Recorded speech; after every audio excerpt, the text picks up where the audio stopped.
What is up, everybody? Welcome to the channel. It's Friday night. We got some things to talk about. Appreciate y'all who've given me all the support so far. You guys have been awesome. Please hit that like and subscribe button.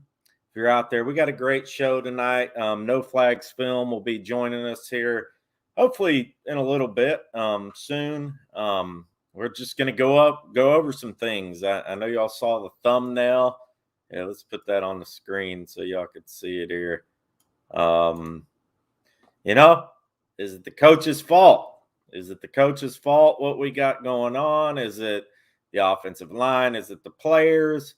Last year, Vrabel said it was our personnel. We got a terrible O-line. Bowen's doing the off-ball coverage stuff all season, and I'm sure No Flags Film will have something to say about that because he had posted something about that. So we'll be talking to him. He made a Twitter post about how maybe it wasn't so bad. So we'll go over that with him as well. We're stoked to have him on the show. He's a wealth of knowledge, and I figured, what better time to dig into a lot of these issues. A lot of weird news came out today. Certain players on IR that didn't even know were hurt, typical Titans fashion. And some other crazy stuff that's been happening with coaching decisions and things like that. So, yeah. Oh, yeah. Before I get No Flags on here, I did want to give a shout out to our boy Jalen Fly Sadler. He came on the show the other day, and he was on 104.5 The Zone today. So Buck Rising had him on there. So I don't know if this show had anything to do with that, but either way, it's getting his story out there. It's not necessarily about trying to get him on a football squad or an NFL team somewhere. It's the show is basically about getting his story out there. That was the main focus, and I appreciate all y'all who tuned in for that because we had an awesome show. So yeah, let's roll the intro. And I see No Flags Film is down there in the room. Let's roll the intro and let's get started.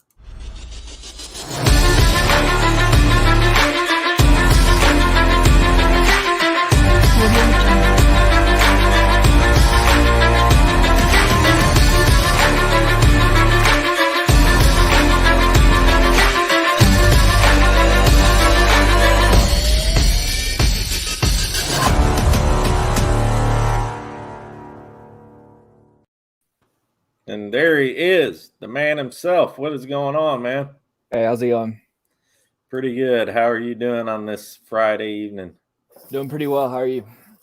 Good, man. Good. I was I wasn't going to do a show like this just because, we talked about this stuff all season. There's been a lot of YouTubers that have done kind of shows about what's going on and everything, but there's been some really interesting stuff well, I think it is that have popped up the last couple of days, the last 48 hours. Kind of things about Bud Dupree, things about them choosing to go with David Long over Jayon Brown and things like that. When you got somebody like Rashaan, I thought they would put him in over Rashaan Evans and Jayon Brown, and maybe you have different opinions on that. We'll get into that. But yeah, I mean, I guess we can start with that. Like, to me, it was really, I can't remember who said, if it was Vrabel or somebody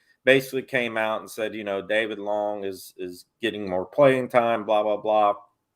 What do you think about that, man? I mean, isn't Jayon Brown supposed to be, and of course he's on IR now, which that came out right after, which was super strange too. But what do you think about that? Isn't Jayon Brown supposed to be like our main dude out there as far as linebackers? Yeah, I mean, I have no issue with David Long getting more playing time, but the decision to play Rashaan Evans over Jayon Brown makes no sense to me. David Long wears the green dot when Jayon Brown isn't healthy, and Jayon wears the green dot when it's him and Rashaan Evans. Jayon is by far the best cover linebacker out of both of those. He's not as good in run defense, but that's not to say that Rashaan Evans is good in run defense. Yeah. And I think with Rashaan Evans, he's someone who I think pretty clearly isn't going to be on the team next year. And it just doesn't make sense to me for him to be playing over either of those two, or even to be playing over Monty Rice. I mean, even if Monty Rice is terrible, like I would rather just take the drop off and play for the exchange of getting to see what he looks like. So we know heading into next year if he's someone that we can trust to take on a starting role with both Jayon and Rashaan hitting free agency. Yeah, it's super strange, and the way, and I don't know how the timing came out today, like as far as him going on IR, and they came out with Jalen Brown, Racy McMath, Aaron Brewer, Tommy Hudson, all on injured reserve. And honestly, like I didn't even know McMath was hurt. I didn't know Brewer was hurt. Maybe I missed something during the game. I didn't know. I mean, I know Hudson's kind of been here and there, but I know Jaron Brown has been dealing with some injuries. But I mean, he's been playing. But I mean, here we go again. It's like the Titans. Maybe I'm wrong. Maybe just because I'm like a fan of them, but the Titans just seem to be the best at hiding this type of stuff. I don't know, but it just. Yeah, that came out right after that Jayon Brown was on the IR. And it's like, oh, well, okay. I mean, David Long's going to be playing more than ever now, so. Yeah, well, I don't think it's an issue of hiding anything. I mean, all four of those players played against the New York Jets. Yeah. Those are all clearly injuries that were sustained during the game, if not during practice. So, I mean, they get injured. They expect that it'll be at least 3 weeks until they'll be able to play. So they put them on injured reserve. I don't really think there's anything like, strange or, not saying you're getting conspiratorial, but I see on Twitter, it's like, anytime someone's injured, it's like, oh, do Vrabel and Julio like have beef? Like I guarantee you the Titans aren't giving a second round pick for Julio and then not playing him because Vrabel like has a personal problem with him. Regardless of like Vrabel's just a dry person, but like regardless of whether or not they have a personal issue, which I don't believe, like they're gonna get their use out of him. Yeah, and I don't. Yeah, I mean, I'm not saying like, especially the Julio thing. And two, like, and AJ is going to be back this week, which is good. I mean, Vrabel came out and said that, and which is, I mean, we need one or the other. We need at least one or the other out there on the field. It just seems like, I don't know. It's like I don't know if it's just this year or what, and. It just seems like, and there's so many injuries. I mean, half the team is on the injury list. And it just, I don't know if it's just the amount of injuries, and that's why it's like, it's just shocking to me or whatever. It's like every week it's crazy how many injuries there are. Here's the injury report. And I think I didn't even count them, but I think somebody said it was 21 or something like that.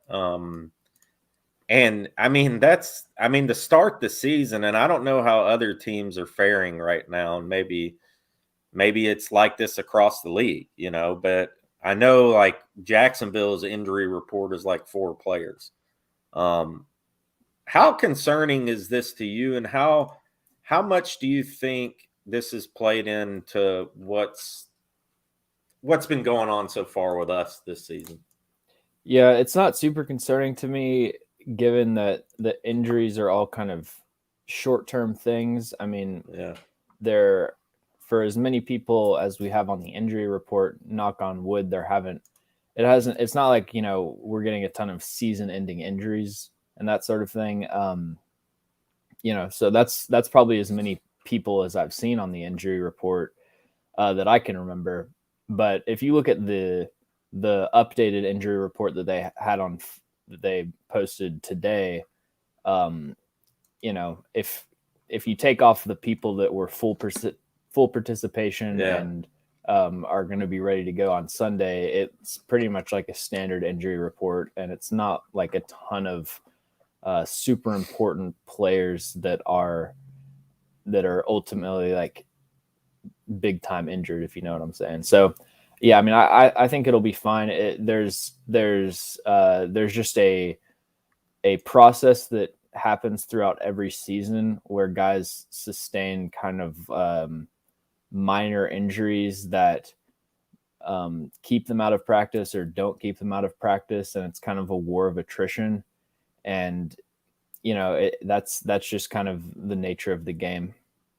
Yeah, and I'm sure, I'm sure it's changed a lot too over the last couple decades or whatever, as far as, what the league requires, as far as what they put on, their paperwork and all that stuff. I'm sure 20 years ago, that list would probably be, the people who are full participation, they probably wouldn't even put on there.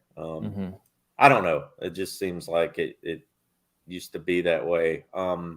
Back to Rashaan Evans, and I wanted to get to a video you posted on Twitter, and I'll show it here for everybody. And I do want to give a shout out to everybody in the chat. I know it's a Friday night; a lot of people are out doing stuff, but I do appreciate the people who are here. Titan Anderson, go follow him if you haven't. Titan Bay, who lives near me in Tampa Bay, and we'll get to some of these in a little bit too.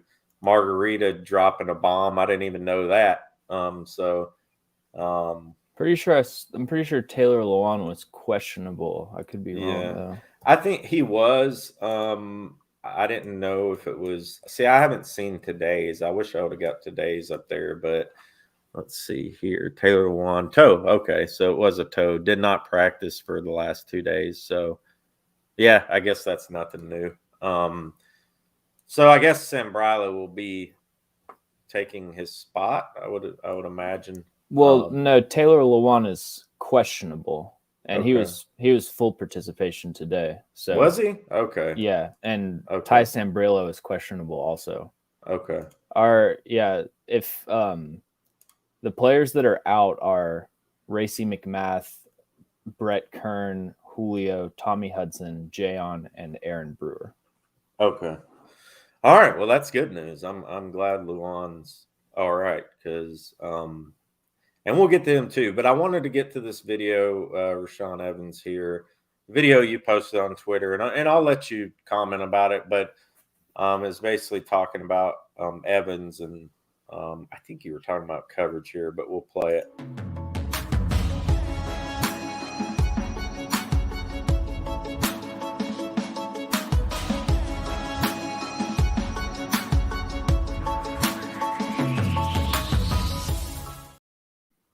Anyways, I added the music there, but yeah.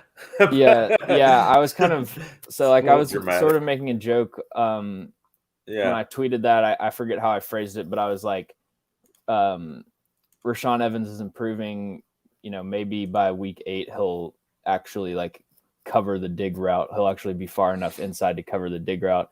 And that's just a big issue with him is kind of just basic coverage rules. Like that's not really any complex read. It's not any coverage read that every single NFL defense or even college defense that plays cover 3 is not asking their linebackers to do. It's, you're working curl to hook, you're walling off the inside receiver, and then you're working over inside the field and closing up that window and defending anything over the underneath area.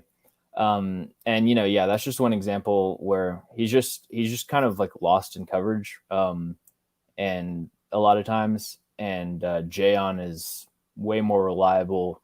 David Long early in his career kind of struggled in coverage, but he's been a lot more reliable there as well. And he's just a lot better in run defense. And this is something, I mean, you watch a lot of film. Like, this is something that Evans repeatedly does. And that, I mean, and two, I think last season he was like one of the last in pass coverage or whatever that. I saw a stat. You might know what it is. But he was, as far as linebackers, he was one of the worst in pass coverage. I saw it on PFF, I think. Yeah, I mean, I'm not sure where he ranks. There's a lot of bad coverage linebackers out there. Yeah. But yeah, I mean, I know he hasn't graded well for PFF really, like in any metric. But yeah, I mean, the thing with linebacker is like it's pretty much every metric says that linebacker is the least valuable position on defense. And the reason for that is because it's just the toughest position to play. It's constantly, like, the middle of the field is constantly getting attacked. You have to deal with play action, RPOs, run fits, coverage assignments, just all this stuff coming at you. And the result of that is that there's really only like 4 or 5 linebackers that are actually good. And so then you have this just big group of linebackers that are just getting abused out there. And so it's like the difference between the 10th best linebacker and the 30th best linebacker is kind of just not that significant because they're getting taken advantage of. They're getting taken advantage of regardless. Yeah. And I know too this year, like, the defense is obviously statistically better. And I would say they are better on a lot of fronts, like, as far as, I mean, third down defense is better.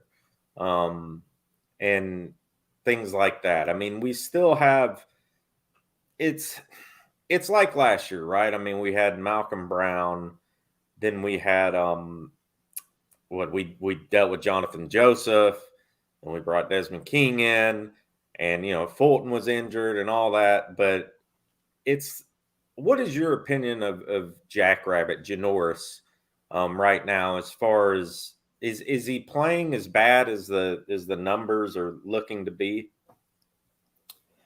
from other receivers? He's not playing great. I would sort of compare him to like Malcolm Butler the first year we got him. Butler really stepped his play up last season, but he was pretty inconsistent as a corner for his first couple years here. And I think that's about what I would say. Like, that's about how I would compare their quality of play so far. The thing with corners is that a cornerback may play 50 coverage snaps in a game, and there's really like 8 snaps, 7 or 8 snaps where they're actually getting not just targeted, but like they have the opportunity to perform positively or negatively. And so it's a really small sample size to come away with conclusions after 4 games. I think that I mean, obviously Jenkins hasn't been great, but the comparison to Jonathan Joseph, I think people are forgetting how washed Jonathan Joseph was at the time we got him. I mean, he couldn't keep up with anyone at all. I think Jenkins is fine. And I think that if Fulton continues to play like a number 1 corner as he has been doing, I think you can live with Jenkins as your number 2 until Caleb Farley gets out there. Yeah. I don't know if is Farley playing this week, or I'm not sure. Yeah, he didn't have any injury designation. So it'll be that we'll see if on Sunday if he's a healthy scratch or not. It would be good to see him get some snaps, I mean, just little by little. Because the dude is obviously talented. I mean, he's super fast, he's long, he's I think he could be a really good corner in this league if he can stay healthy and all that stuff. It'll be interesting to see, come mid-season, like what the state of our defense is just as a whole. Are we going to kind of maintain like, look, I know last game, we were doing okay early on, the game kind of fell apart. You had 7 sacks, and Tannehill's been sacked 17 times this season. I mean, good Lord, Mm-hmm. all of last year he was sacked 24 times. The whole season, it was like I think we were second in the league or something like that. And then it's the most he's been sacked in a season in his whole, or at this point in the season, in his whole career. So, I mean, the guy's getting beat up out there, and you had made a post on Twitter, and I thought it was really cool you did this, man. That's why I follow this dude. That's why I like your stuff, man, because you get down into the stuff that people don't think about or people don't want to post. And basically, it's you said who's to blame? Who's to blame for the sacks in the last game? Mm-hmm. And sack number 1, Henry and Swain. Sack number 2, Tannehill. Sack 3, Quesenberry, Tannehill. 4, Quesenberry, Lewan. 5 and 6, Davis. 7, Quesenberry. Can you kind of take us through like each one, just kind of quickly, of why you think this, or why you think it was their fault? Yeah. So let's see. If you remember all of them off the top of your head. Through the process of making a video on each game, I watched the game in totality an unhealthy amount of time. So unfortunately, I probably can remember them off the top of my head. So sack number 1, and if anyone's interested, you guys can go through and go back and look at these. But sack number 1, I remember Swaim and Quesenberry both so Quesenberry gets beat to start out the play. It's play action. Tannehill turns around. He's got pressure on the right, steps up into the pocket. CJ Mosley, I believe, is the linebacker, and Derrick Henry's in pass protection. He needs to take the most dangerous, which is CJ Mosley, but Mosley kind of hesitates as he's blitzing, which causes Derrick Henry to move on to someone else, move on to the next linebacker to block. Mosley comes through unblocked, sacks Tannehill. The second sack is 5-man protection with Jeremy McNichols in the backfield. The Jets are showing blitz. They're showing a 6-man rush. And anytime a quarterback is going into a passing play with a numbers disadvantage, like where he's saying, okay, I have the 5 offensive linemen pass protecting. I've got Jeremy McNichols going out on a route, and I have the potential for a numbers disadvantage as far as pass protection goes. He needs to be immediately, like keying in on whether or not there actually is that disadvantage. And if there is, throwing to his hot route. And in that case, it was Jeremy McNichols going out on a swing route. Sack number 3, I said Quesenberry Tannehill, but it was really, the more I watched it, it was just Quesenberry. And, sack 3, 4, 7, there were, I think he gave up 11 pressures for the entire game. It was, I'm not trying to dog the dude, but it was one of the worst, like, single game pass protecting performances that I had ever seen. Honestly, the Titans were sending chip help to the right side, and it really still like wouldn't even help. And that's the point where I kind of like, I'm not going to blame Todd Downing for that. If you go into max protect, if you're chipping the right side and you're still getting pressure from that side, then there you could have Sean McVay, Andy Reid, doesn't matter. Like, there's nothing they can really do about it. And then sack number 4, also Lewan got beat around the edge by Bryce Huff. That was really only his bad pass protection snap. He was actually really, really good in pass protection for the entire game. And he was really good in pass protection against the Colts as well. I think anytime the offensive line struggles, obviously Taylor Lewan being the most outspoken guy, having the podcast, all of that. He's kind of the lightning rod for criticism for the entire offensive line. But if you actually watch the film, Taylor Lewan and really the entire left side of the offensive line is not the problem. The problem is in the right side. Obviously, I talked about Questenberry, but Nate Davis has been really bad in pass protection this season.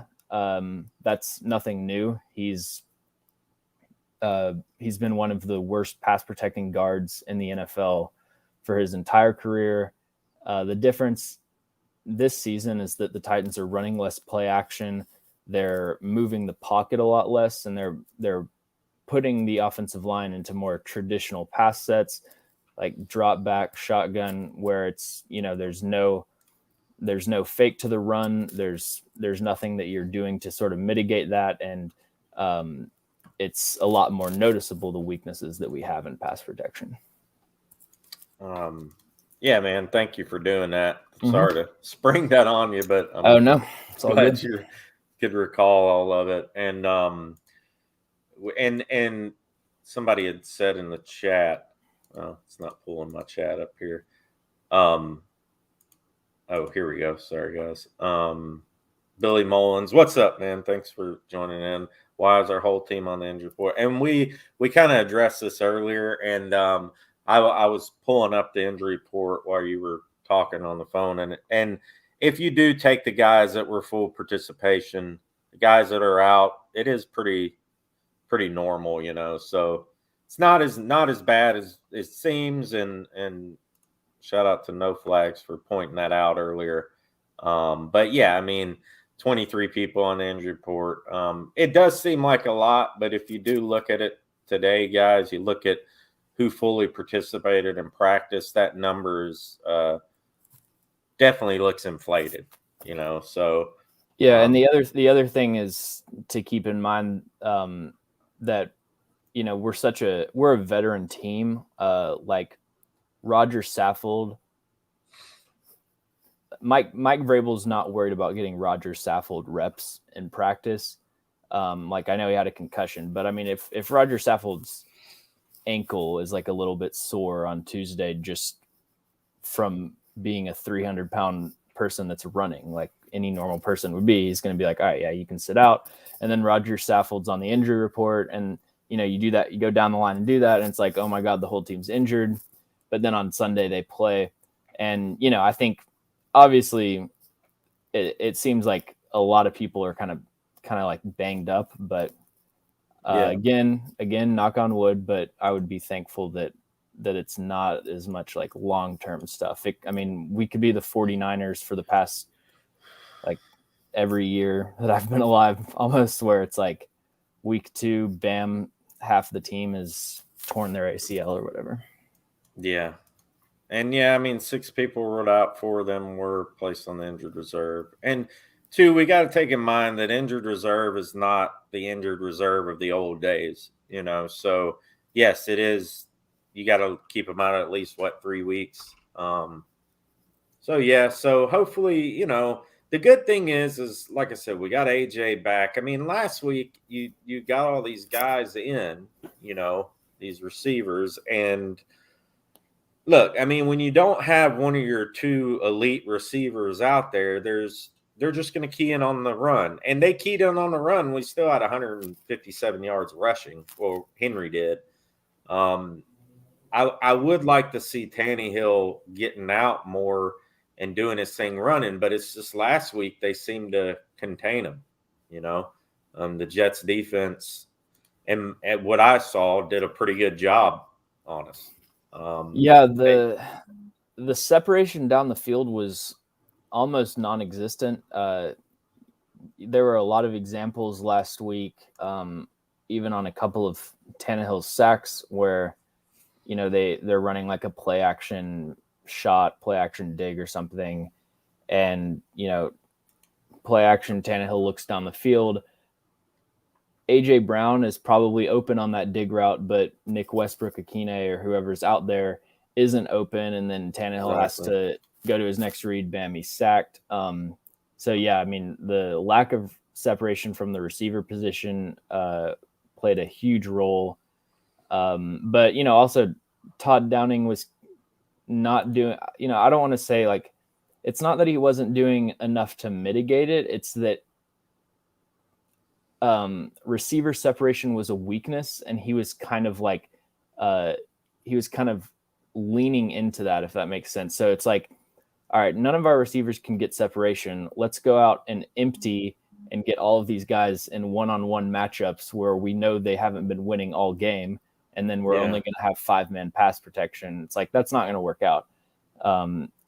In the situation that we were in where your receivers can't get open, you need to just like run max protect, play action, the kind of stuff that they've been doing for the last 2 years.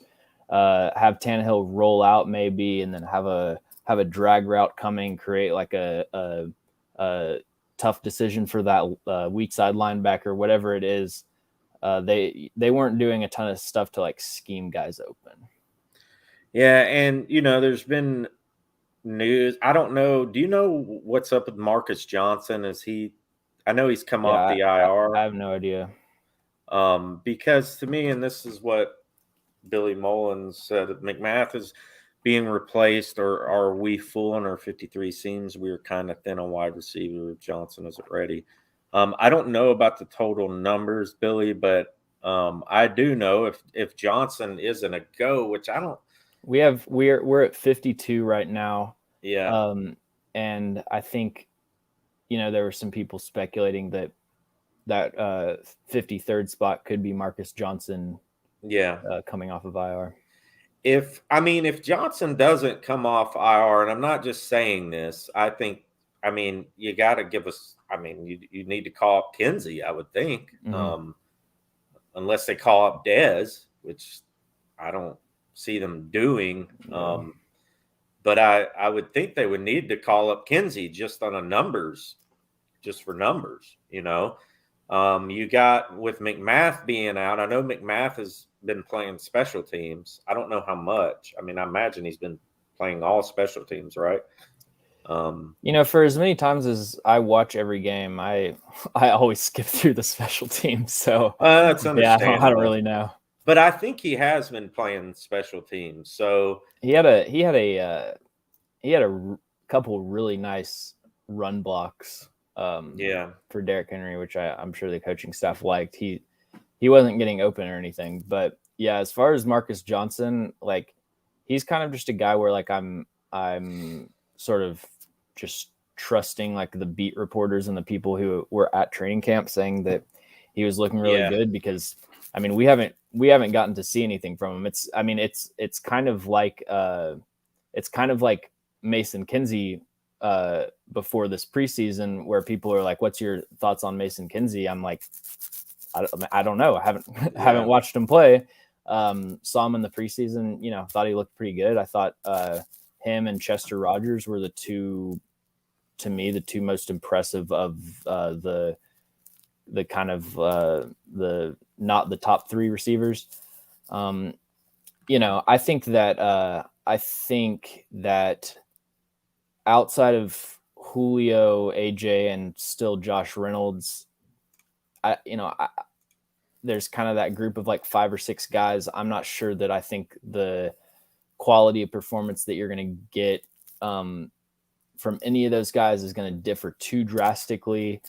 I think that I know that they like what Westbrook gives them from a run blocking perspective and a special teams perspective. I would be all for Kinsey getting a shot to be active, and I think that something I was thinking about this week is like in the preseason, it's partially because we're just sort of grasping for things to talk about, but there's so much focus on like, oh, the final 53, like who's going to make the cut.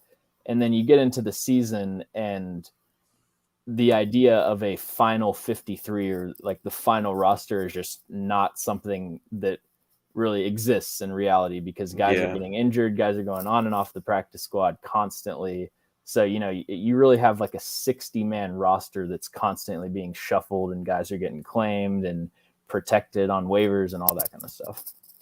Yeah, and I think, if Johnson or McMath doesn't go, I mean, it would just, like I said, it would seem logically you would call him up, and we don't know, I mean, look, I am as A to Z Sports called me the other day, I am a Mason Kinsey fanboy.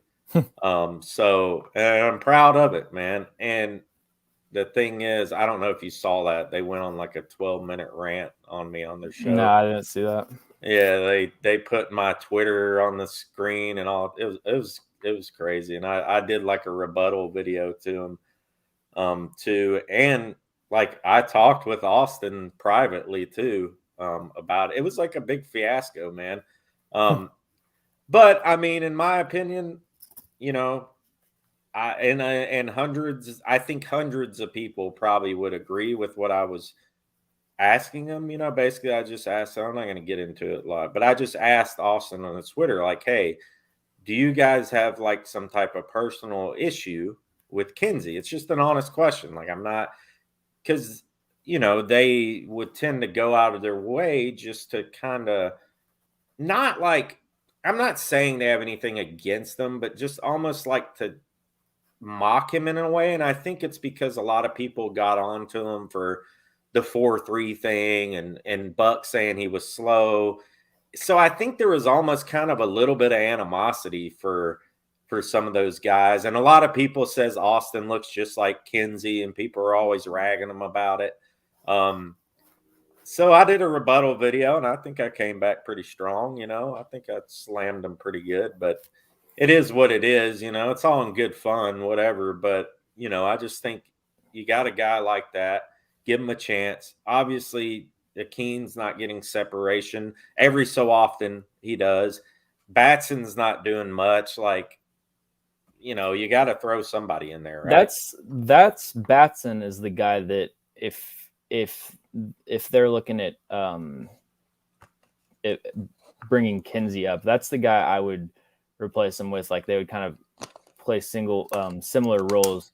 Yeah, The thing, it's like I kind of I feel like we kind of know what we've got in Batson at this point, yeah. We'd and like have to. that's at a certain point, to a certain extent, like that's probably something that they like, which is like that they sort of he's a known quantity. But yeah, I mean, I don't think we've got like Julian Edelman hidden on the practice squad and Mason Kinsey, but there's may as well give it a shot in my opinion.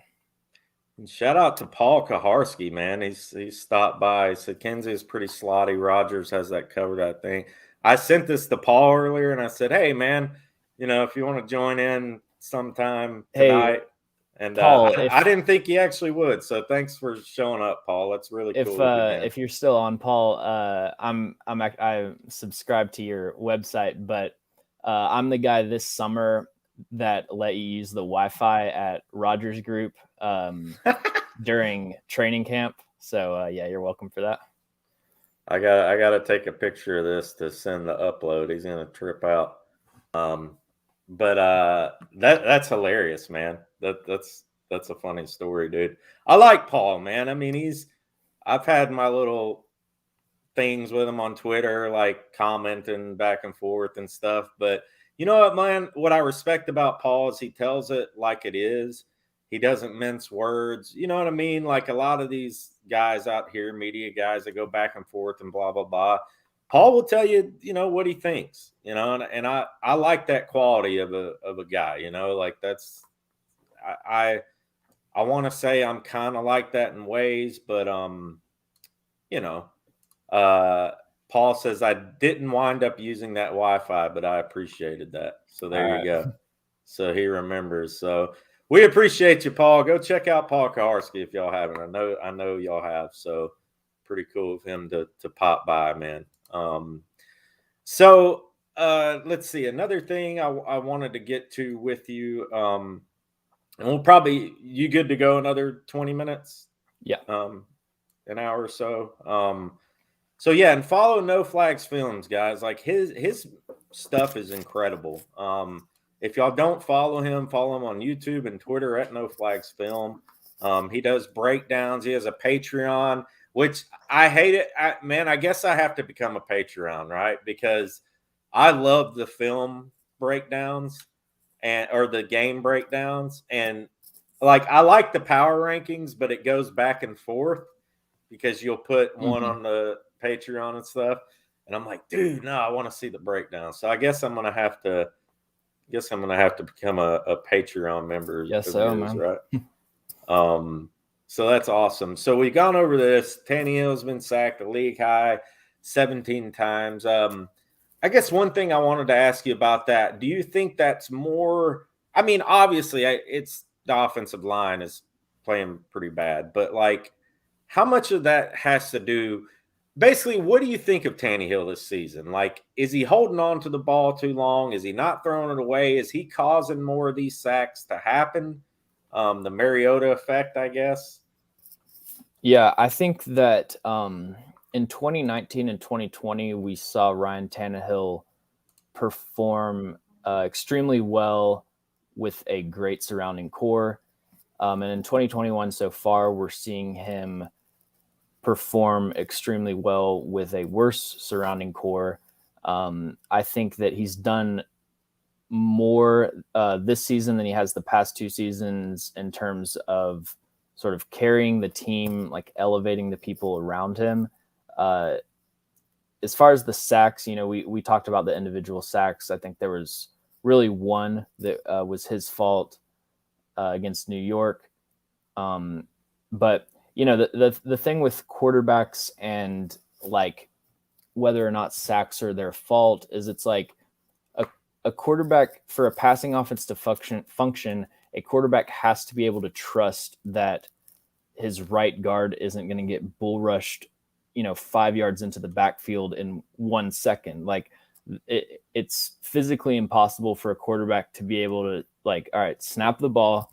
Now let me look at every single individual offensive lineman and make sure that they're okay. All right, now I'm going to look down the field.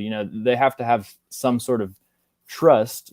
Obviously, they can see pressure that's in their peripheral or in their vision, but like, if the offensive line doesn't give them any time, and there was one, I can't remember if it was a sack or if it was a pressure that Tannehill had to throw away, but they had Jeremy McNichols lined up basically as a tight end.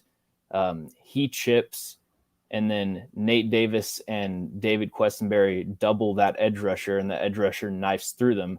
Like if the offensive line can't win a 3-on-1 block, there's nothing that Tannehill can do. There's nothing that Todd Downing can do about that. I think he's made just some outstanding throws. I think on third down, I've really been impressed by him. That's really been the main area that you could say he was, not that he struggled, but that he wasn't as great as he was in other areas for the past 2 seasons, but he's been really aggressive, just throwing some absolute darts on third down. He's had a few passes that have been really accurate into tight windows that have been dropped. I think that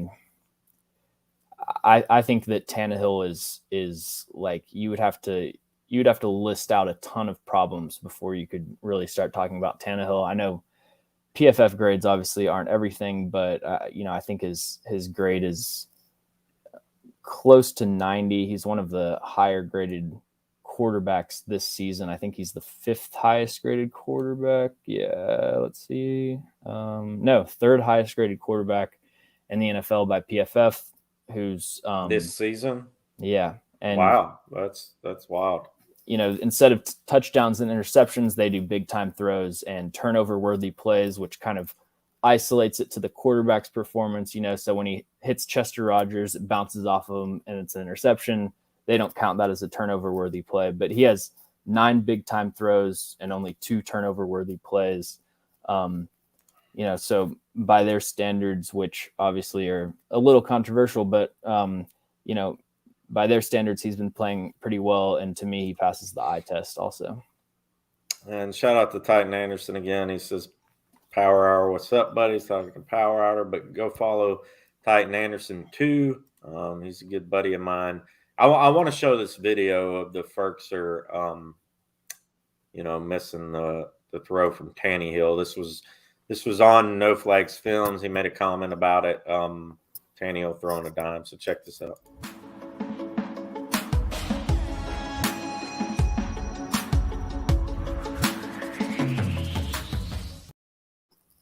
Let's play that one more time just to show the beauty of that throw.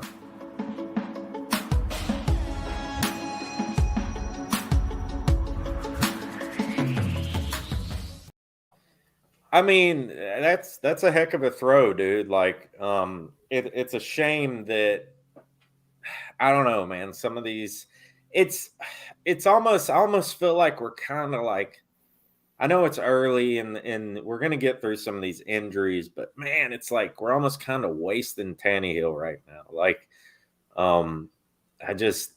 I feel like, dude, he could be killing it stat wise, offensively. Like, I know obviously the injuries, the Julio, and AJ and all that, and Reynolds not being in. I mean, it was good to see Reynolds in there, making some plays. So that's a positive in my book, So it's I just hopefully we can get through these injuries and we can get back on track. Let's look at the schedule real quick.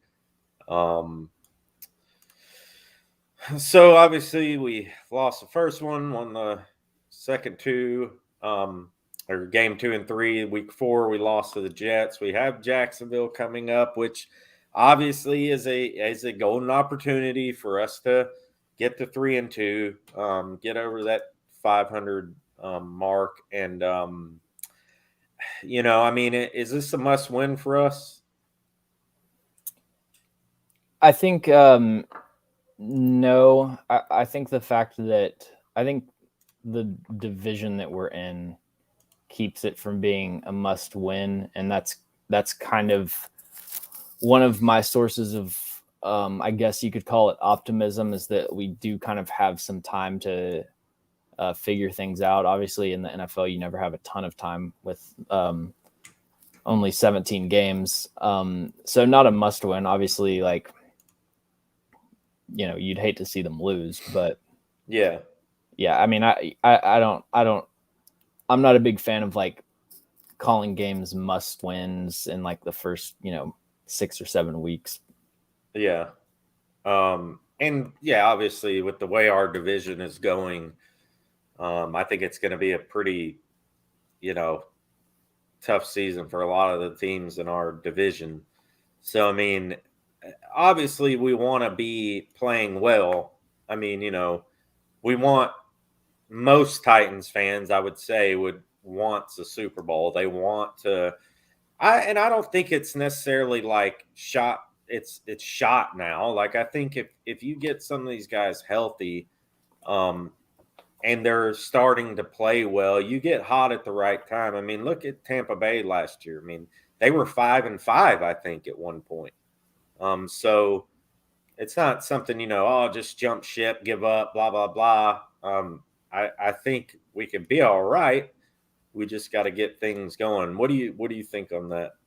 Yeah, and I mean, we're way better than we were at the time that Mariota got benched in 2019, and we were able to turn it around, go 9-7, and then we got hot at the right time for the playoffs. So yeah, I mean, I think that that's really sort of the mindset that I have, is that the main thing I'm focusing on is are they going to be like prepared in the long term to make a playoff run. Yeah, and I know, like, on my thumbnail I'd put, how Vrabel kind of talked about it was a personnel problem last year more than a play calling problem, and blah blah blah. And I mean, that the play calling on both sides of the ball, and I know you being a X's and O's guy would agree with this, but play calling it's crucial, and that's probably something that could tank your season too, right? I mean, wouldn't you agree? Like, if if the play calling is just terrible and they don't get it, the coaches don't get it together too, or get into some type of rhythm. Yeah, I know, like, just real quick, and we won't harp on it too long, but just kind of your assessment of Downing, Bowen, like, is both of them so far, like, who do you think's done better? Stuff like that. Yeah, so I think starting with Downing, my biggest issues are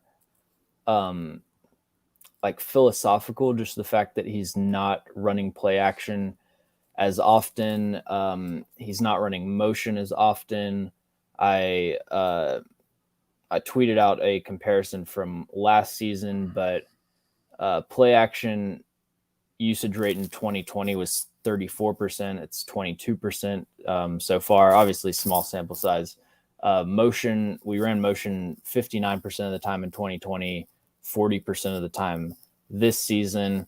So those are the two big things. I think that I really like a lot of his play design, especially specifically in the run game.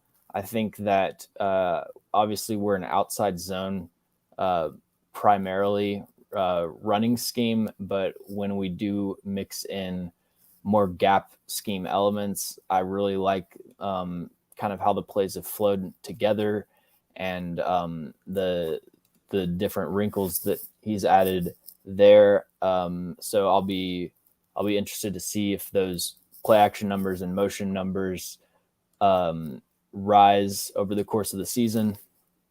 Defensively, so yeah, with I guess to sum it up, with Todd Downing, kind of a mixed bag. I think from like a broader like game management perspective, I think the Arizona game was a horrible showing, in that he took really 4 drives to adjust to the fact that we couldn't pass protect. He took 4 drives to start chipping on the left side, to start going into more max protect looks. I thought the next 2 games, I thought the next 2 games were really solid, especially Indianapolis. I think Todd Downing called a really good game there. And then I think against the Jets, he was kind of hit or miss. So to me, jury's still out on Todd Downing. As far as Shane Bowen, it's another mixed bag. I think that the biggest thing that I like feel strongly about with Shane Bowen is that he's doing a phenomenal job finally figuring out how to utilize Harold Landry. I talked about this in the film room I did on the Jets, but recognizing that Harold Landry is just not this guy that you are going to be able to line up on the edge 50 snaps a game and have him rush the passer and consistently beat offensive tackles. They're having him play kind of like, if you ever watch like the 2016 era of New England Patriots, Donta Hightower, I mean, they would line him up at nose tackle. They'd line him up at edge. They'd line him up at middle linebacker. Just have him like the Packers kind of do this with Zadarius Smith.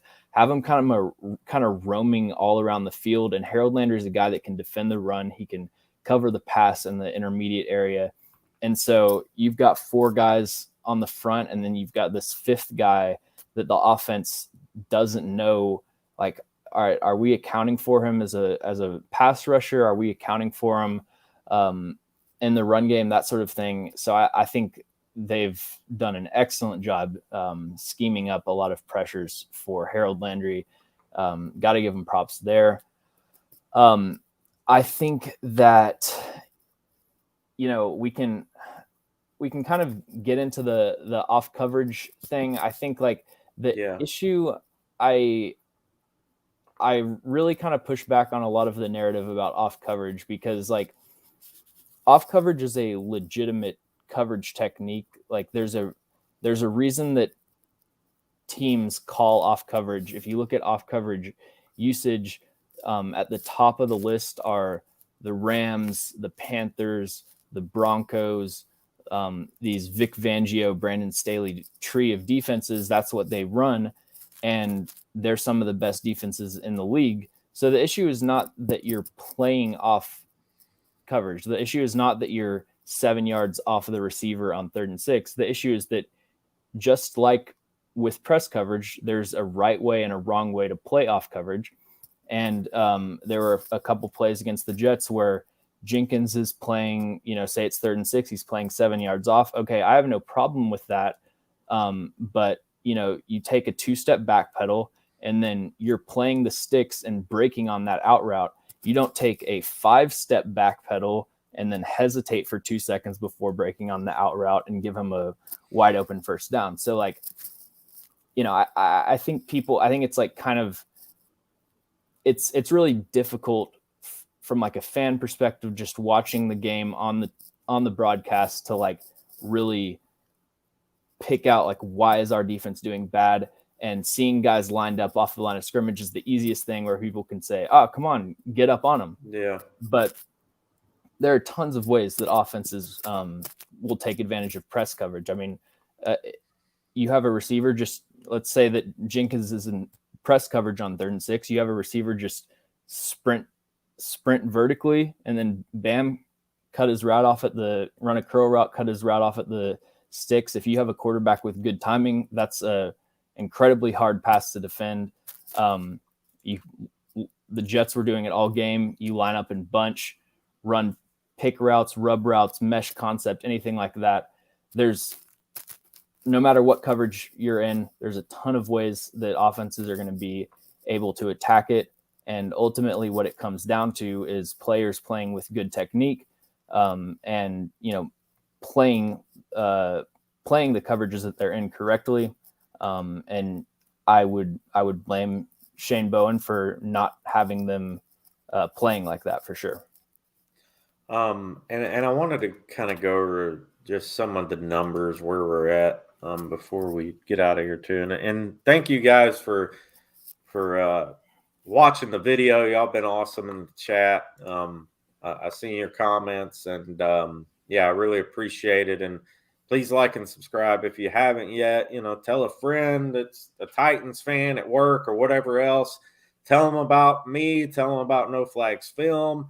If one of you guys, there's been 14 to 20 people in the chat. If one of you guys tell, 2 or 3 of your buddies, hey, these guys, they put in work, they're quality content, they're super Titans fans, that'd be awesome. It's like a pyramid scheme. If everyone in the chat told 5 friends, and then those friends told 5 friends, and we did that like 5 times, all of a sudden the entire human population is subscribed to our YouTube channel. The entire planet. We would be like Mr. Beast or PewDiePie, It's simple.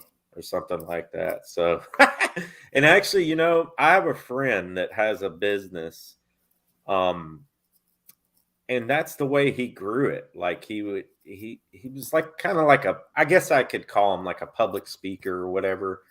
I don't really want to go into what he does just because it's kind of more personal, but he'd go around, and that's how he built his business, dude. And he's got this huge business now. Yeah, and telling people, that's what he would challenge his people to do. If you tell 3 people, if each person in this room tells, and it's true, So yeah, maybe we will become as big as Mr. Beast or something. I don't watch Mr. Beast. Just kidding, I do. How can you not? You know what I mean? Anyways, let's get to some of these numbers. We should do like a Mr. Beast show. Like whoever holds on to a boat gets. I would only give them like $10 though, because I'm not rich like that. Yeah. But, anyways, so some of these team stats. You can see where like I highlighted in the yellow, and yes, I did rip this straight off Pro Football Reference. But you could see like the total yards, we ranked 10th in offense, 17th in defense. I think we were 15th last week in defense, maybe 6th in offense or something. Passing 22nd on offense, rushing 6th, not a surprise. On defense, passing ranked 23rd and rushing 23rd. So, oh no, that's TDs. I'm sorry. Rushing were eighth. I highlighted the wrong one. Sorry, guys. So rushing were eighth, passing defense 23rd.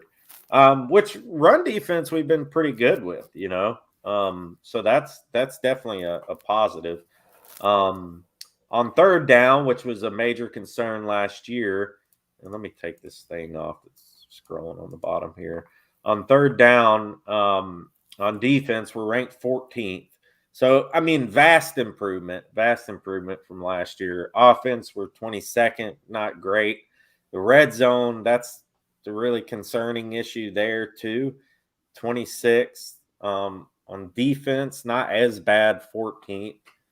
So, I mean, you know, we've definitely improved. You know what I mean? Like, you can't say we haven't improved. It would be good to see Bud Dupree back in there. Obviously, he said he had kind of rushed himself back too soon to play. So we'll see what happens there. But I guess we'll start wrapping it up here. I think, you know, on as far as the must win thing, and we were talking about earlier, I don't know, man. I mean, I do see what you're saying as far as it is a long season, 17 games, and the way the division is, technically, no, it's not a must win, but coming into you know, the Bills, which we play at home. Luckily, we play the Bills and Kansas City at home, so that's a plus, you know. And then we have at Indianapolis Colts, and I mean, the Colts could be freaking back at 500 by the time we play that game or whatever, or over, depending on could be over. So I don't look. I'm not putting the Colts out of it yet, just because the way we've played so far and the injuries. So that could be a huge game right there, you know. So obviously any division win is a plus, and we definitely could use a win on this game for sure. But you know, must win, I don't know, but we got a tough stretch coming up, man. Tough freaking stretch. So they better start getting at it, you know. So but yeah, man, any last words, so to speak, you'd like to say, or you know, tell them where they can find you, what you do, and everything. Yeah, I mean, I guess my parting message would just be, you know, there's ebbs and flows of the season. Every team has stretches where they kind of, you know, have some fluky things that go wrong for them. I think that having like watched the film of this game probably more than anyone that's not like the Jaguars or the Titans organization, I think I feel a lot better about it than I did just Sunday afternoon. I think a lot of the red zone stuff was, you know, like penalties and botch snap, that sort of thing. Obviously things that aren't great, but stuff that you don't necessarily expect to repeat over time. Vrabel's teams, one thing they have been consistently good at is not getting penalized. So yeah, I mean, I think we'll be fine. And yeah, on Twitter, No Flags Film, and YouTube, No Flags Film. Pretty simple. Follow me, subscribe, check out my film breakdowns, and I appreciate you having me. Yeah, man, and become a Patreon to him too. So, sure. Yeah, man, thank you so much, dude, taking your Have a time good out one. on a Friday night. We'll see you later. So yeah, that was No Flags Film, and guys, you know, follow him. He's awesome. He brings some great content. I want to get to some of your comments.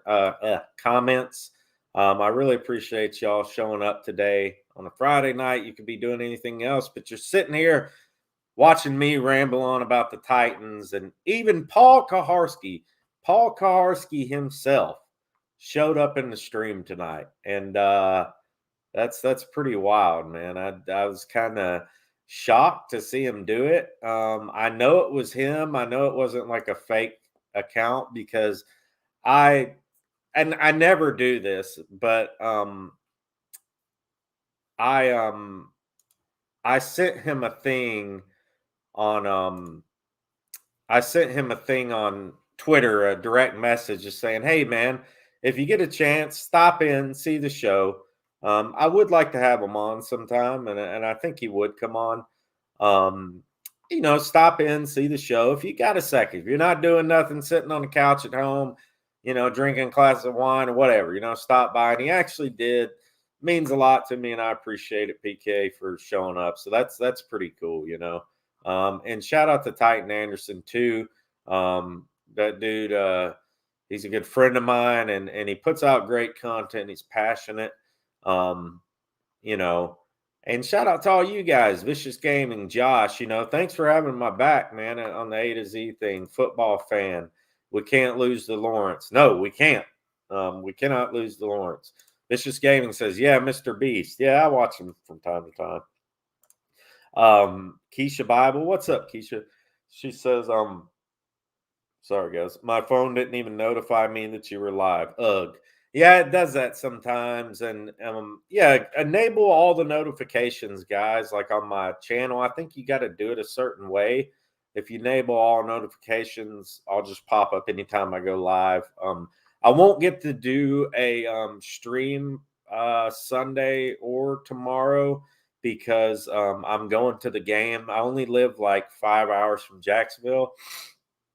So I'm going to make the trek up there Sunday morning. I'm going to get up at like 6, probably 5, actually. I probably need to leave around 5 to get parking and everything. And I'm going to be cheering our boys on there. So y'all be thinking of me. Hopefully we'll win. You think you might do? Yeah, I mean, one day. I don't have enough subscribers yet. I'd like to, get to a few thousand before I do something like that. And shout out to Titan Anderson. He's been doing that. So I'm jealous you keep getting. And really, Keisha, like I've gotten lucky, blessed, I guess I should say. The 2 games that I've been to, I got a free ticket to. So, and the flight from Fort Lauderdale to Nashville is only like usually $60 on Spirit round trip. And my mom lives there, so I can stay at her house, use her car. So it's not that expensive, but I know this Jags game tickets are super cheap. I got a lower level ticket on the 35-yard line for $70. And you could buy tickets to this Jags game for $23 if you wanted to sit up high. And Darren Schaefer, he's going to be there, so we're going to sit together. Ducky, really, you live in Jupiter, man? Message me sometime, man. I live in Pompano, so I go to Jupiter all the time for work on my sales rounds and stuff. I go to Jupiter probably twice a week. So hit me up, man. We can meet up sometime, if you want to. It'd be pretty cool. So yeah, Vicious Gaming. Shout out to you, man. Thank you so much for all your support. You've been awesome too. Titan Up 13 says Titans won the Super Bowl last night. Where? On Madden? I hope we do. I'm playing a season on Madden with them now. I don't know if you guys have ever heard of this game. It's on computer. It's called Football Mogul. It's pretty cool. They've had it for like 15 years. It's like this awesome simulation thing. You can look it up. It's like $20 or something. And it's so worth it. You could do anything on there. Anything you want. He says in Madden. I wish tickets here were that cheap. My lower level ticket to the Cardinals game were over $300 a piece. Wow. That's crazy. That was in. So you live in Arizona? That was in Arizona, right? That game, or was that at home? Where was that at? Am I losing my mind here? Let's see. Oh yeah, that was at home. I was at home. Okay. Yeah, I know. They're expensive. It's so crazy how expensive these tickets are. The Jacksonville tickets are super cheap. But I know too, if you get them before the game, if you get them right before the game, like 3 days before, they're a lot cheaper too. The game oh yeah, duh. I'm sorry. That was stupid. Of course, I met you there. Yes. But yeah, Nashville, I don't know why I was thinking that. Sorry, Keisha. But yes, I did meet Keisha. Keisha's awesome. huge supporter of me, the Titan Upload Network. So shout out to you. And that was cool. That was cool getting to meet everybody. And Vicious Gaming says, where's Jupiter? Jupiter is in South Florida. It's like maybe an hour and a half north of Miami, something like that. Hour and 45 minutes, hour north of Fort Lauderdale. They got nice beaches, Jensen Beach. I go to Jupiter a lot, so hit me up, Ducky, if you ever want to get together or something. Josh says, why have I never been to one? Yeah, the ticket prices are ridiculous, too much for most locals. Yeah, they are. They really are. I would suggest, like I said, trying right before the game, like a day before. I promise you'll probably get a ticket. Especially if it's like a single ticket, you'll get one for pretty cheap. Somebody just trying to get out of there. LMAO, this is the best stream. Thanks, man. I appreciate it, dude. I'm going to the Cardinal Rams game on Monday night, December 13th. It's like 2 miles from my house. Cardinals Rams game Monday night, December 13th. Is that in LA or Arizona, Oiler Titan? And shout out to you, man. And if any of y'all haven't subscribed yet, please do, because like we're literally at like 494, and it's kind of been like it's kind of had a little drought lately, like the last week or so. Kind of had a little drought. So yeah, subscribe, guys, if you haven't. We're at 494. We're 6 away from 500 in 3 months, and that's because of y'all, man. Y'all have been killing it for me, so I appreciate it. Rossi and Upload are my favorite dudes. Thanks, man. You're my favorite dude too, so I appreciate that. Tighten Up 13. We really do. We appreciate it. This channel's a part of the Tighten Upload Network. We aim to bring you guys content kind of around the clock. I don't know if you'd look at it as like A to Z network type of thing, but it's the Titan Upload Network. We're trying to expand it even more too. So stay tuned for that. What's coming up for the network and everything. So, and shout out to Titan Upload. He's one of my really good friends. We talk all the time. Helped me out a lot. Stephen C says, hello and good evening, sir, at Titan Rossi. Yeah, hello to you, man. Thanks for tuning in. Let's see if I got anything else here, guys. I had a few more things to show you guys. I don't know. Oh yeah, and I said this before the game, but shout out to our boy Jalen Fly Sadler. He was on the show. I don't know if y'all saw that. You can go back and watch it. He's the guy that's been practicing outside the Titans stadium, and trying to get a spot, trying to get anybody to see him, to give him a chance. He's an offensive tackle. And he made it on Buck Rising's show today on the radio. So, thousands of people got to hear his story today. And that's pretty freaking cool in my book. So I don't know if this channel had anything to do with him getting on there. I know Buck knew he was on my show. So, maybe we helped a guy out a little bit. Maybe one of you spread his name around there. So shout out to, and something too, I wanted to say, I wanted to put on here just to let you guys know. And if any of you saw my little spat with A to Z Sports, and you'll know what I'm talking about. It's kind of an inside joke, but public service announcements. All Titans fanboys and nobodies are welcome on this channel. If you're a fanboy of Mason Kinsey, you're more than welcome on this channel. If you are a nobody or considered a nobody, or anybody called you a nobody in your life, you are more than welcome here. You have a home at the Titan Upload Network and the Titan Rossi channel. So if you guys didn't know, they did a 12-minute rant on A to Z Sports. Even put my tweet on the screen. I appreciate it. I got about 6 subscribers out of it. So yeah, I appreciate it, A to Z, for the time. But Zach, Fat Zach, was calling me basically a nobody and just putting me down and acting like I wasn't nothing. So, like I said, nobodies are welcome here. So that's a little jab at them. But, it's all in good fun. It's whatever. Me and Austin hashed it out through messaging and stuff. So it is what it is. I don't really care. I put a lot of work in this channel.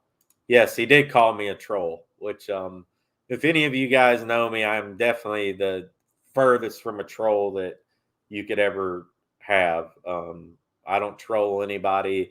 Actually, that was the first time I ever asked Austin that ever. It was the first time I ever tagged Austin. I didn't even tag him. First of all, I didn't even tag him. It's the first time I ever said anything about Austin in a tweet or anything. So, whatever, it is what it is. But I was right. At the end of the day, I was right, and a bunch of people would agree with me. Rossi can't be a troll. No, he ain't. That's right. I'm not. They're whatever. I'm not going to say much about them, but it is what it is. They want to call me out over something so dumb, a tweet that I made that had one like. That one like happened to be the coach, the track coach of Mason Kinsey. It's like, come on, dude.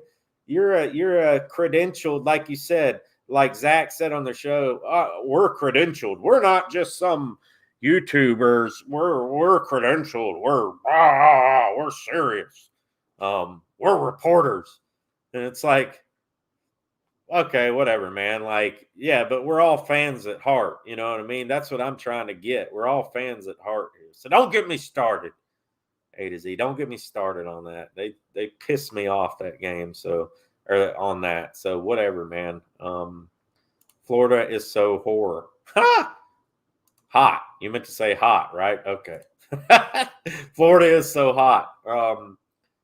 Let's see. Us real fans know about you, sir. That's what I'm talking about. Ride or die, right?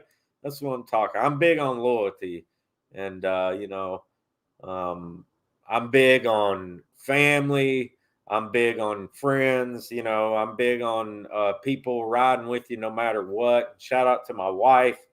That woman's the most loyal, dedicated, loving woman I could ever have in my life, and she's been with me through thick and thin, through the goods and the bads, and just the ebbs and flows of marriage, and shout out to her. She's been strong as an ox, and through this whole COVID thing, we almost lost everything through COVID, and God has blessed us tenfold in the last couple years. Been unbelievable. So COVID hit us just like everybody else. But anyways, I really appreciate you guys. You guys have been awesome. You guys have been following the shows, commenting. You guys rock, dude. Y'all are legit, man. Y'all are some legit folks. And it, from the bottom of my heart, I do appreciate you guys following up. I mean, you guys rock, dude. So tighten up. And this channel is made by a fan for the fans. I am a fanboy. This channel, I am a fanboy of my team. This channel, I'm a fan. It's made by the fans. It's for you guys. This is your platform. I'm not going to dog any of you guys or do a Wednesday throw in the shade segment, because I don't throw shade at nobody. Who am I to throw shade at somebody? Who am I to throw shade at somebody who's trying to do put out content and do their thing? So I ain't down with that. They need to just get that out of here. A to Z isn't fan interaction. It's trash talking the team mostly over there. I think so. I think so too. Trivia, I turn 30 tomorrow. I'm old. Hey man, happy birthday. If I had a little happy birthday thing I play. How about this? We can play. Let's give a shout out to Trevier, say happy birthday to him. But Trevier, I'm going to play this for your birthday present. All right.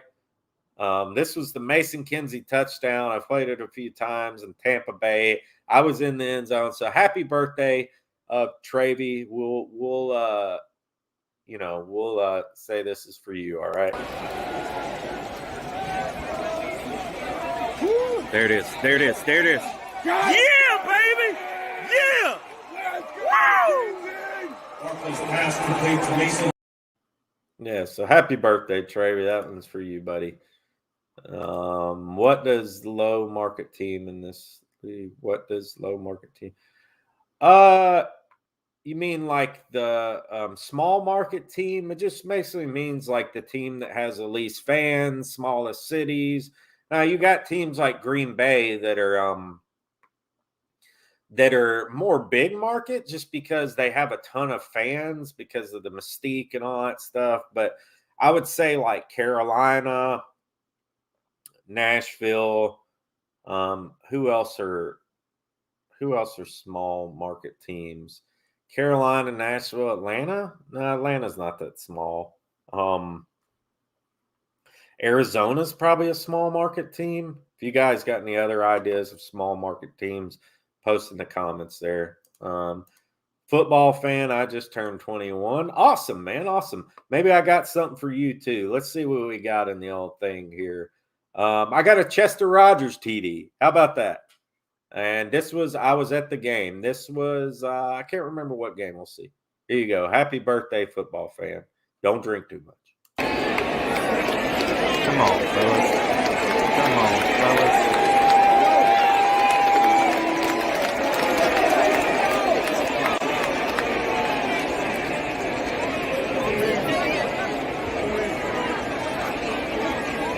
Come on, come on, come on, come on, come on. There you go! There you go!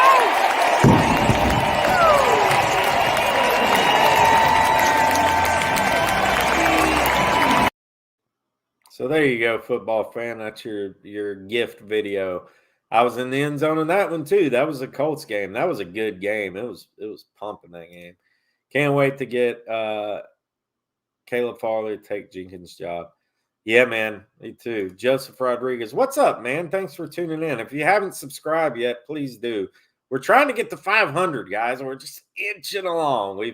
We've hit 500 in 3 months, so that's pretty good, man. That's better than a lot of people, not to put people down or anything, but it just shows like how awesome y'all have been to me.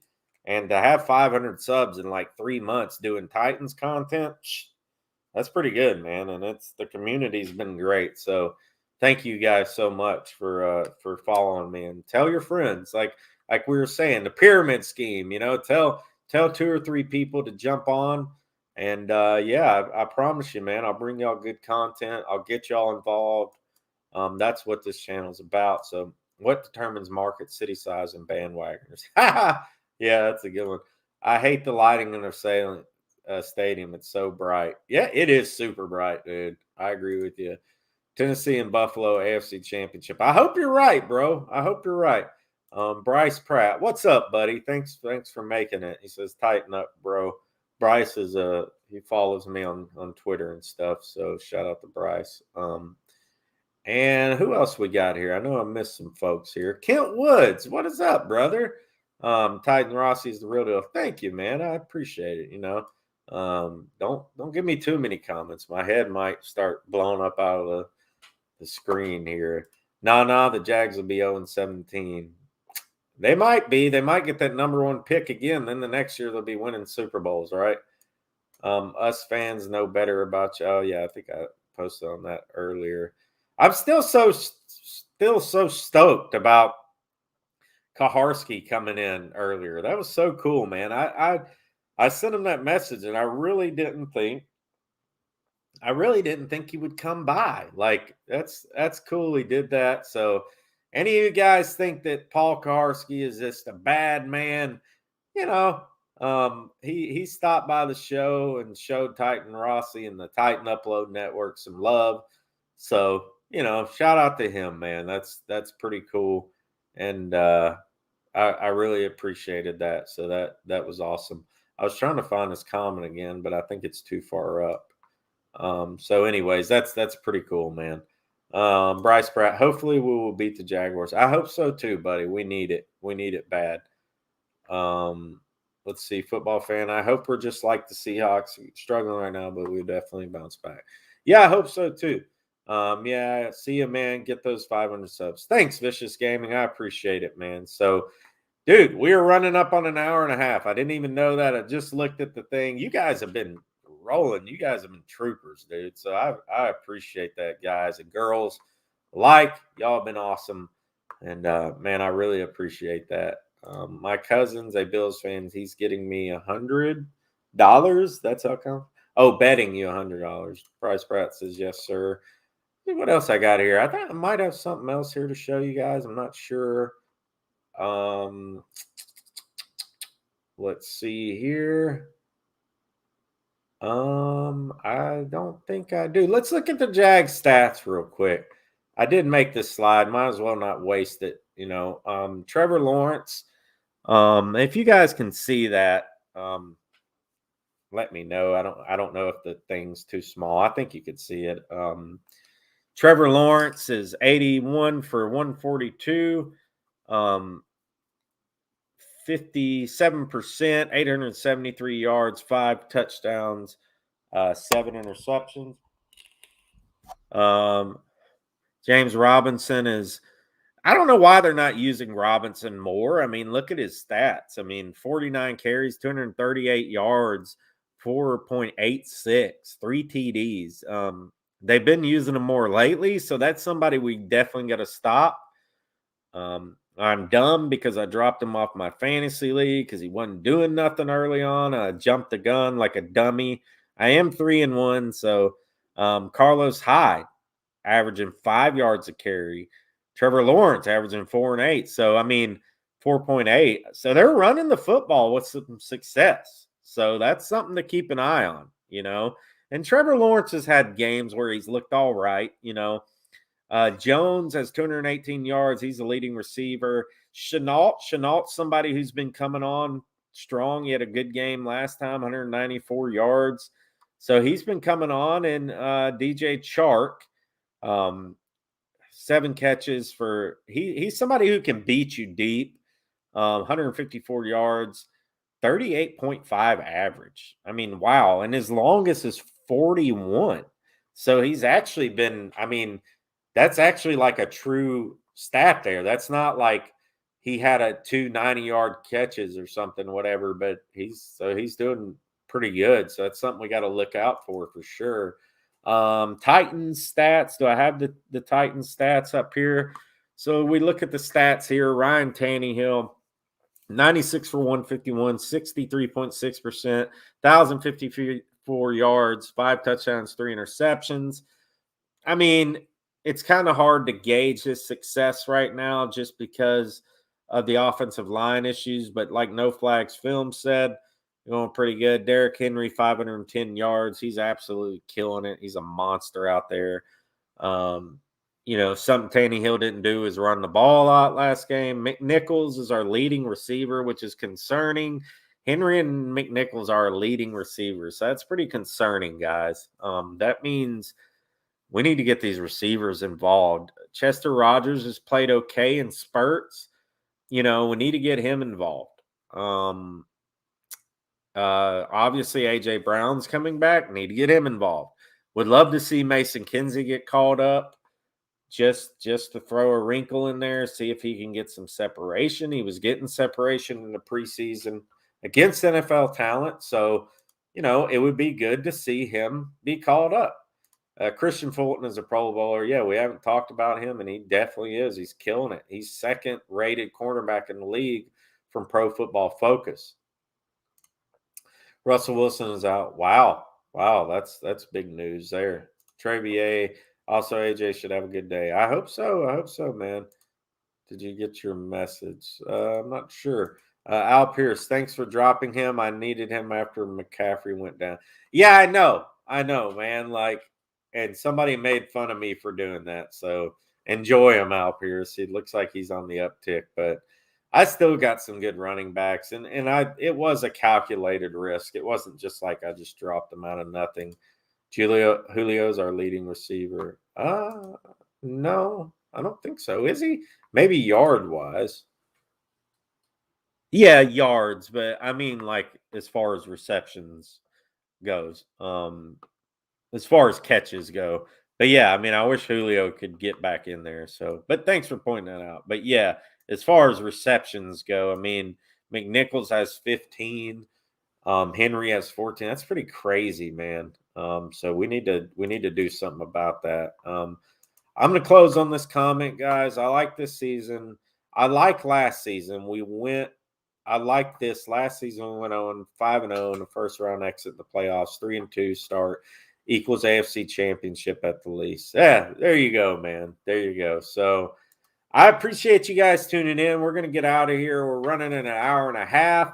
You guys freaking rock, man. I really appreciate you guys. Can't say enough.